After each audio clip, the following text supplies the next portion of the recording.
Hello friends, तो चलिए शुरू करते हैं। क्वेश्चन नंबर 1, हाल ही में पासपोर्ट सूचकांक 2023 में भारत कौन से स्थान पर रहा है? ऑप्शंस ए 120 में, बी 144 में, सी 150 में या डी 162 में। आपका सही जवाब हो जाएगा ऑप्शंस बी 144वें स्थान पर। अब जान लेते हैं इसके बारे में कुछ इंपॉर्टेंट पॉइंट। पासपोर्ट के नवीनतम जानकारी के अनुसार भारत के मोबिलिटी स्कोर कम हो गए हैं, जिससे देशों को इस वर्ष में सबसे बड़ी गिरावट का सामना करना पड़ रहा है। महामारी से पहले 2019 में भारत का मोबिलिटी स्कोर 71 था, जो 2022 में मोबिलिटी के आगे बढ़ने के प्रभाव से 73 तक बढ़ गया था। हालांकि मार्च 2023 तक इसका मोबिलिटी स्कोर 70 हो गया है। इस गिरावट का सामना उसी समय हुआ जब महामारी के बाद वैश्विक और राष्ट्रीय अर्थव्यवस्थाएं फिर से आपस में जुड़ने लगीं। भारत की रैंकिंग 2023 में 6 स्थान गिर गई है, जिससे इस साल की तुलना में वह 138 से 144 की व्यक्तिगत रैंकिंग प्राप्त करता है।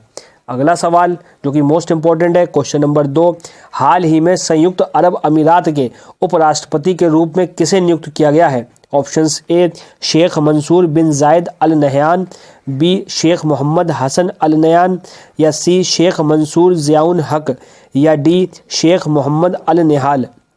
आपका सही जवाब हो जाएगा options A Sheikh Mansour bin Zayed Al Nahyan. अब जान लेते हैं इसके बारे में कुछ इंपॉर्टेंट पॉइंट।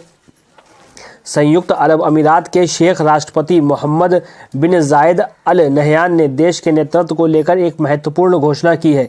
संयुक्त अरब अमीरात की संघीय सर्वोच्च परिषद के पुष्टि से Sheikh Mansour bin Zayed Al Nahyan को संयुक्त अरब अमीरात के उपराष्ट्रपति नियुक्त किया गया है। मौजूदा उपराष्ट्रपति शेख राशिद अल मखतूम भी इस पद की जिम्मेदारी संभालेंगे। मंसूर को 2004 में जब शेख राष्ट्रपति के मामलों के मंत्री बनाए गए थे, तब से वे संयुक्त अरब अमीरात के राजनीतिक परिक्षेत्र का एक महत्वपूर्ण हिस्सा रहे हैं। अब यूएई की बात हो रही तो यूएई के बारे में जान लेते हैं। इसकी राजभाषा अरबी है और संयुक्त अरब अमीरात की राजधानी अबू धाबी है और यहाँ की मुद्रा है अमीरात दिरहम। संयुक्त अरब अमीरात के राष्ट्रपति शेख खलीफा बिन जायद बिन सुल्तान अल नहयान हैं और यहाँ के प्रधानमंत्री हैं शेख मोहम्मद इब्न राशिद अल मखतूम। अगला सवाल जो कि मोस्ट इंपॉर्टेंट है, क्वेश्चन नंबर 3, 30 मार्च 2023 को किस राज्य ने अपना स्थापना दिवस मनाया है? Options A Haryana, B Punjab, C Rajasthan या डी गुजरात ने। आपका सही जवाब हो जाएगा ऑप्शन सी राजस्थान। अब जान लेते हैं इसके बारे में कुछ इंपॉर्टेंट पॉइंट। 15 अगस्त 1947 को जब देश आज़ाद हुआ, तब अलग अलग राज्यों के गठन का काम शुरू हुआ। मध्य पश्चिमी भारत में कई राजाओं की रियासतें थीं। इन रियासतों का एकीकरण करके वृहत राजस्थान संघ की स्थापना की गई, जिसे राजपूताना नाम से भी जाना जाता था। पहले अलवर, फिर भरतपुर, धौलपुर और करौली की रियासतों को एक किया गया। बाद में जयपुर, जोधपुर, जैसलमेर और बीकानेर की रियासतों का भी विलय किया गया। कुल 7 चरणों में राजस्थान का एकीकरण हुआ, जिसे 30 मार्च 1949 को अंतिम रूप दिया गया। राजस्थान के एकीकरण में सरदार वल्लभ भाई पटेल का विशेष योगदान रहा। हर वर्ष 30 मार्च को राजस्थान का स्थापना दिवस मनाया जाता है। 30 मार्च 2023 को राजस्थान 74 साल का हो गया है। यह क्षेत्रफल के हिसाब से सबसे बड़ा भारतीय राज्य है और जनसंख्या के मामले में 7वां सबसे बड़ा राज्य है। और राजस्थान का शाब्दिक अर्थ है राजाओं की भूमि। अगला सवाल जो कि मोस्ट इंपॉर्टेंट क्वेश्चन है, इसको भी आप ध्यान से देखें। क्वेश्चन नंबर 4, SCO के राष्ट्रीय सुरक्षा सलाहकारों की बैठक की मेज़बानी किसने की है? Options A Bharat, B China, C Pakistan या डी उज्बेकिस्तान। आपका सही जवाब हो जाएगा ऑप्शंस ए भारत। अब जान लेते हैं इसके बारे में कुछ इंपॉर्टेंट पॉइंट। भारत शंघाई सहयोग संगठन SCO की वर्तमान अध्यक्ष के रूप में बुधवार को राष्ट्रीय राजधानी में राष्ट्रीय सुरक्षा सलाहकारों और शीर्ष अधिकारियों की एक बैठक की मेज़बानी करेगा। बैठक की अध्यक्षता NSA अजित डोभाल ने की।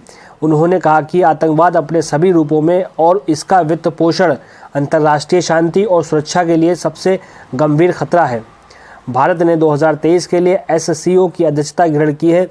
वर्तमान में SCO के 4 पर्यवेक्षक राज्य हैं जो पूर्ण सदस्यता ग्रहण करने के इच्छुक हैं। ये अफगानिस्तान, बेलारूस, ईरान और मंगोलिया हैं। यह यूरेशियाई राजनीतिक, आर्थिक और सैन्य संगठन है जिसका लक्ष्य इस क्षेत्र में शांति, सुरक्षा एवं स्थिरता बनाए रखना है। इसका गठन वर्ष 2001 में किया गया था। अगला सवाल जो कि स्पोर्ट्स से है, मोस्ट इंपॉर्टेंट क्वेश्चन है, क्वेश्चन नंबर 5।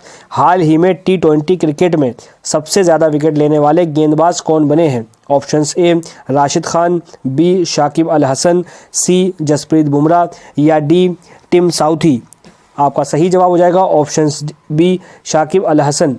अब जान लेते हैं इसके बारे में कुछ इंपॉर्टेंट पॉइंट। शाकिब अल हसन ने दूसरे T20I मुकाबले में आयरलैंड के खिलाफ T20I क्रिकेट में सर्वाधिक विकेट लेने वाले खिलाड़ी बनकर टिम साउथी को पछाड़ दिया है। शाकिब ने T20I में 136 विकेट लिए हैं और उनका औसत 20.67 है, जबकि उनकी अर्थव्यवस्था दर 6.8 है।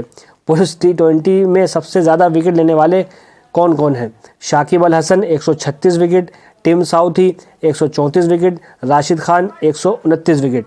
फ्रेंड्स, आशा करता हूं कि आपको हमारी ये वीडियो पसंद आई होगी। अगर आपको हमारी वीडियो पसंद आई हो तो इसको एक प्यारा सा लाइक कर दें और चैनल पर नए हैं चैनल को आज ही सब्सक्राइब कर लें और अपने फ्रेंड्स एंड फैमिली में वीडियो को शेयर भी करें ताकि उनको भी ऐसे ही इंपॉर्टेंट करंट अफेयर की नॉलेज हो सके। तो मिलते हैं नेक्स्ट वीडियो में। जय हिंद, जय भारत।